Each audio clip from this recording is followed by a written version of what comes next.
E aí, pessoal, tudo bem com vocês? Como vocês estão? Feliz 2021.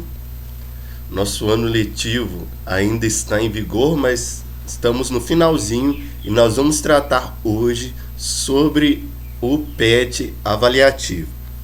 Esse PET avaliativo, ele não é avaliativo no sentido de nota, de receber nota. Ele é avaliativo no sentido que ele vai ser usado para avaliar o que você aprendeu durante esse ano em regime de aulas online, de aulas à distância.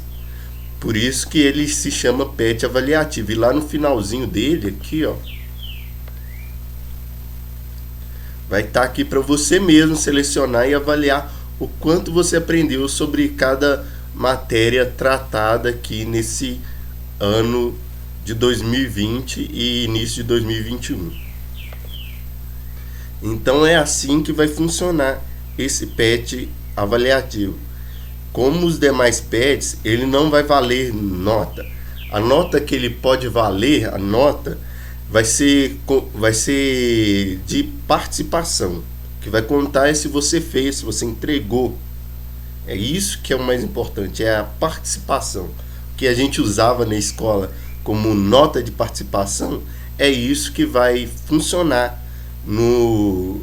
nessas atividades e que vai funcionar para a sua aprovação. Então é muito importante que você cumpra essas atividades e enviem para nós. Então está aqui o nosso PET avaliativo de história. Ele vai cumprir semanas 1 a 4.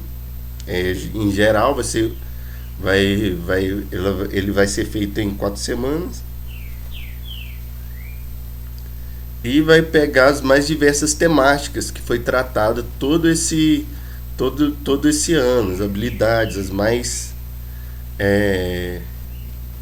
as mais influentes. Então vamos para as atividades. Atividade 1. Do século V até o século XV, a sociedade europeia viveu sobre regras e costumes do medievalismo, em que predominava a ruralização, descentralização política, pouca rotatividade comercial e submissão aos dogmas da Igreja. A crise do século XIV, com doenças, guerras, rebeliões e mortes, prepararam essa sociedade para o rompimento com a era medieval e adentramento numa fase chamada de Idade Moderna. Compare as sociedades da era medieval com a era moderna e aponte as diferenças resultantes dessas passagens nos campos político, social, econômico e cultural e religioso. Isso daqui são sugestões aí para facilitar a resposta das questões. Esse quadrinho que o PET monta para a gente facilitar encontrar respostas. Então está aqui as mudanças políticas, sociais e econômicas, idade moderna, idade medieval. É muito importante a gente atentar para esses parágrafos aqui, ler eles com atenção, porque eles podem te ajudar a alcançar a resposta ou pode até conter alguma coisa das respostas. Então vamos lá para o gabarito para a gente ver aqui.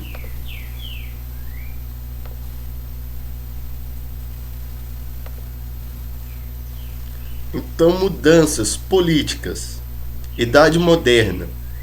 A Idade Moderna ele veio com a mudança do absolutismo monárquico, ou seja, um rei absoluto, um monarca absoluto que concentrava para si todos os poderes.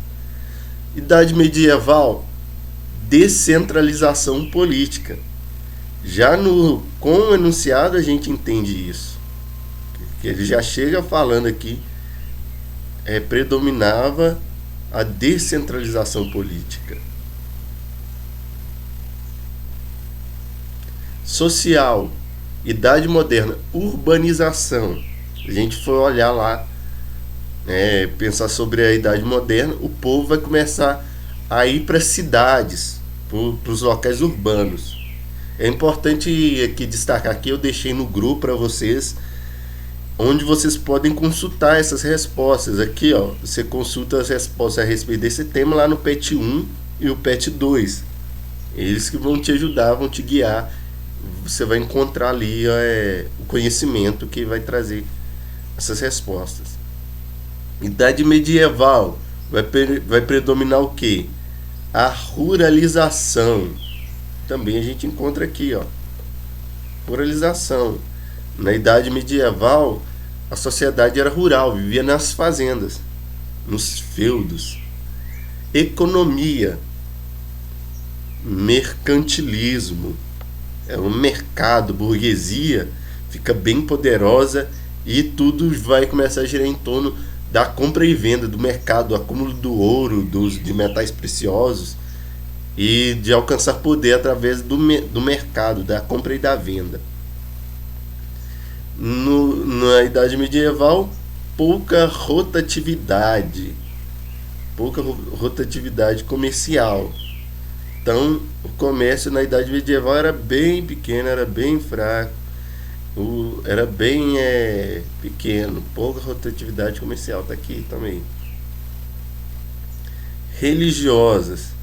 Agora nós temos mudanças religiosas. As mudanças religiosas que houve da Idade Moderna foi o humanismo e o reformismo. O que é o humanismo? A ideia de pensar o ser humano no centro das coisas. O ser humano era o centro, partia do ser humano, o antropocentrismo, o homem no centro, um ser humano no centro. E o reformismo são as reformas religiosas, do surgimento do protestantismo e também a reforma católica. E na Idade Medieval ocorria o quê? Ocorria a submissão aos dogmas da Igreja Católica. A Idade Medieval, a Igreja Católica na Europa, ela tinha um domínio social muito grande e tudo era a partir dos seus dogmas.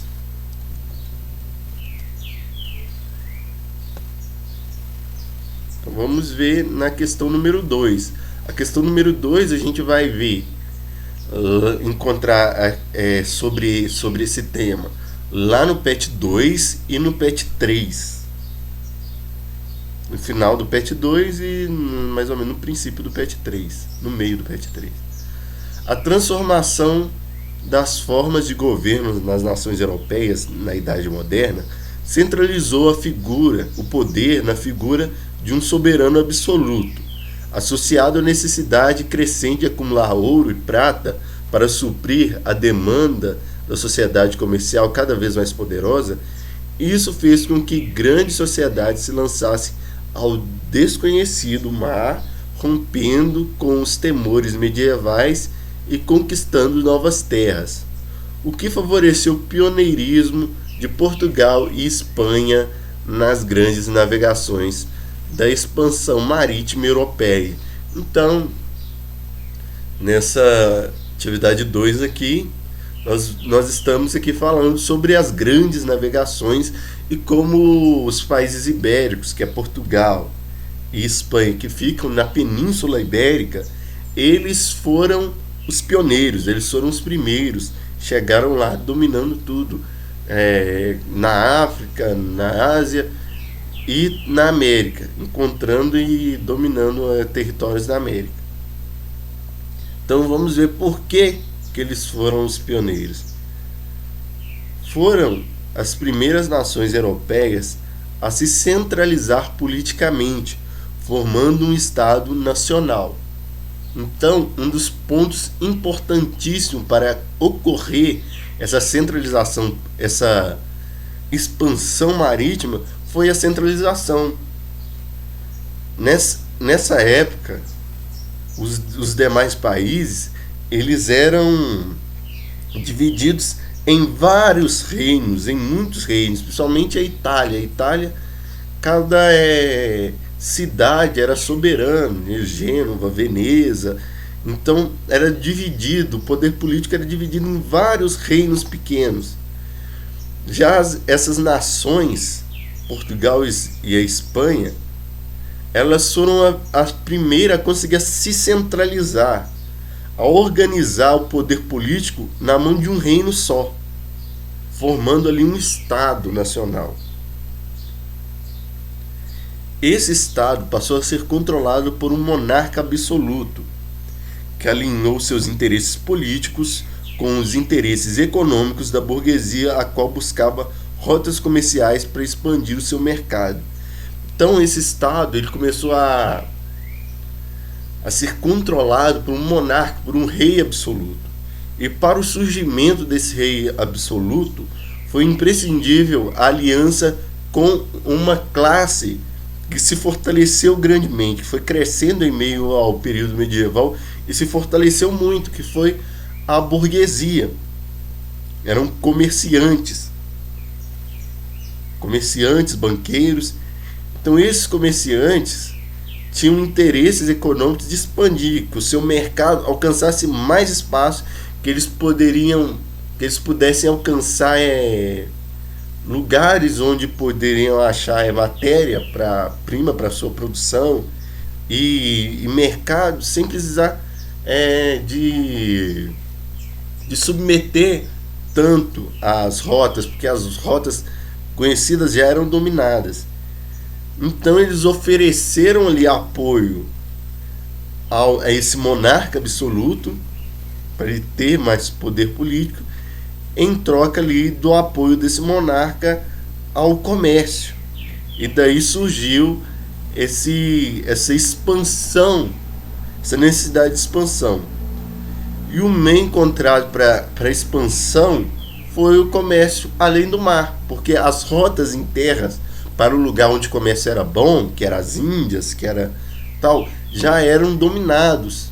O comércio pelo mar Mediterrâneo era dominado pelas cidades italianas e por alguns povos ali da Arábia.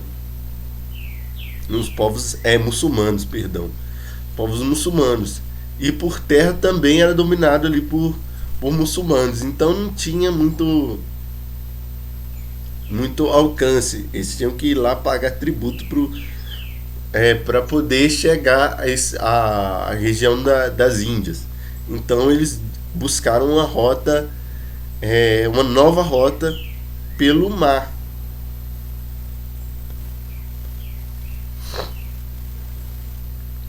Atividade 3. Cite as funções de cada grupo social na sociedade colonial da América Espanhola. Está aí no PET 4. Você pode conferir lá no PET 4 que vai tratar dessa questão. E vai estar bem assim mesmo. Eu coloquei bem como estava lá. Primeiro tinha os chapetones, pessoas nascidas na Espanha que vinham para a colônia trabalhar em funções administrativas. Geralmente ocupavam os mais altos postos públicos da administração geral, exército, clero, além de serem poderosos comerciantes, tornando-os extremamente poderosos política e economicamente. Temos os criollos. Os criollos, filhos de espanhóis, mas só que nascidos na colônia, geralmente incumbiam-se da administração do cabildo. Eram comerciantes, proprietários de terras e representavam o poder local. Cabildos era tipo uma câmara local, onde eles decidiam, governavam os municípios. E os mestiços, filhos de espanhóis com mulheres indígenas, ocupavam-se de pequenos comércios e atuavam como administradores de propriedades de campo. Indígenas não tinham muita representatividade política na colônia, raramente possuíam propriedade e realizavam pequenos trabalhos de reparo nas vilas. Negros escravizados, ao longo dos anos, tornou-se a mão de obra essencial nas colônias, realizado compulsoriamente nas plantações. Então, esses daí são os grupo social lá da sociedade colonial espanhola. Você vai notar que quanto mais próximo do espanhol, quanto mais próximo do europeu, mais a posição era alta. E quanto mais longe, mais perto do indígena, perto do negro, mais é desvalorizado essa posição social, mais pobre ela é. Então, atividade 4, considerando a primeira metade do século XVI, iremos perceber que Portugal passa a se preocupar efetivamente com a sua colônia americana, somente a partir de 1530, e culminando com a chegada do primeiro governador-geral em 1549, ciente das relações sociais entre os europeus nativos escravizados vindo da África, faça um breve texto abrangendo um convívio entre as partes, as relações comerciais e a exploração nos primeiros anos da colonização do Brasil. Então essa parte 4 também vai estar lá no PET 4. O PET 4 que vai tratar sobre isso, sobre a colonização aqui no Brasil. Então, a relação dos europeus com os indígenas e africanos foi de violência, opressão, desumanidade e imposição cultural preconceituosa daqueles que se julgavam superiores, tratando as demais formas de cultura com desdém e em condições de inferioridade. É assim que funcionava. Eles eram uma raça, eles se entendiam realmente como uma raça superior, os europeus. Por isso podia dominar, por isso podia oprimir, e por isso a sua cultura eles a consideravam melhor, e a outra cultura era simplesmente uma cultura selvagem e pagã e sem importância. Atividade 5. Para essa atividade 5 vocês vão consultar o PET 5. Explique quais eram os objetivos dos colonos portugueses quando adentravam o interior do Brasil em busca das missões jesuíticas. Por que há preferências pelos indígenas das missões? Qual era o papel dos bandeirantes e monções para a ocupação do interior do Brasil? Os colonos tinham interesse de invadir missões para capturar índios para trabalhar em suas lavouras, porque nas missões haviam centenas ou milhares de índios em um só local, e estes já estariam habituados aos trabalhos nas lavouras, inclusive a trabalhar por excedência, tornando-os mais eficientes aos colonos. Então, os indígenas eles tinham uma preferência para os indígenas das missões por causa disso, porque era mais conveniente, porque eles já estavam em grande quantidade num local só, não precisava ir atrás das aldeias pequenas e um por um, e já estavam acostumados com os trabalhos da forma que os europeus trabalhavam. Gostavam que os seus escravos trabalhassem, né? Porque eles mesmos não trabalhavam muito, não. As bandeiras eram expedições que rumavam no interior do Brasil em busca de capturar indígenas para servir de mão de obra nas grandes plantações. As monções tinham o mesmo objetivo, porém as expedições seguiam por vias fluviais, ou seja, pelas águas dos rios. Assim eles desbravavam e encontravam os caminhos para o interior.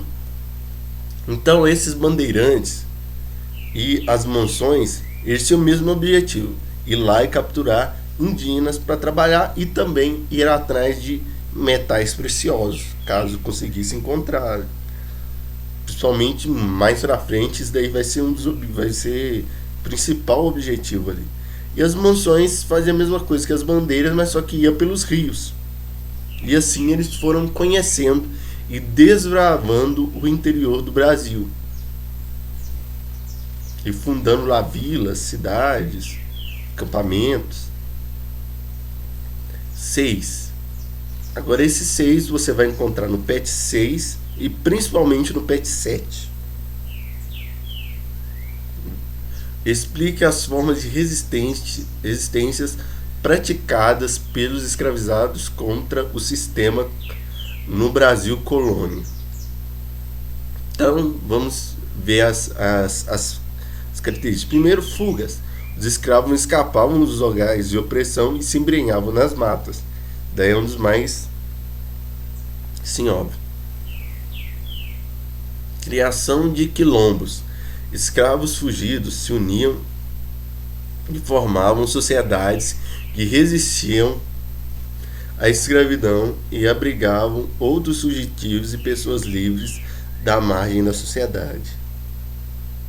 Assassinato de senhores. Os escravizados, por sua vez, matavam os senhores a fim de buscar a liberdade ou se levantando contra os maus tratos e torturas recebidas. Suicídio. Alguns negros preferiam tirar a própria vida a viver escravizados.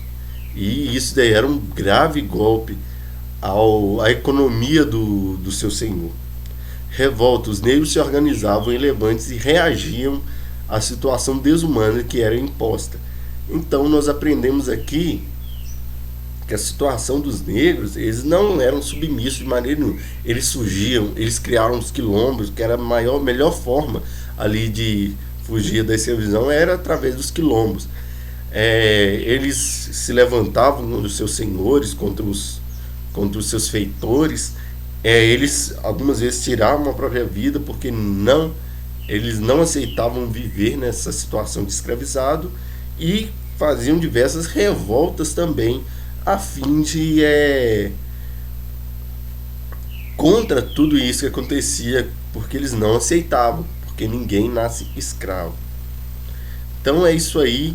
Você que fez, corrija, olhe se a sua resposta está semelhante, se alguma coisa precisa ser mudada, se alguma coisa precisa acrescentada.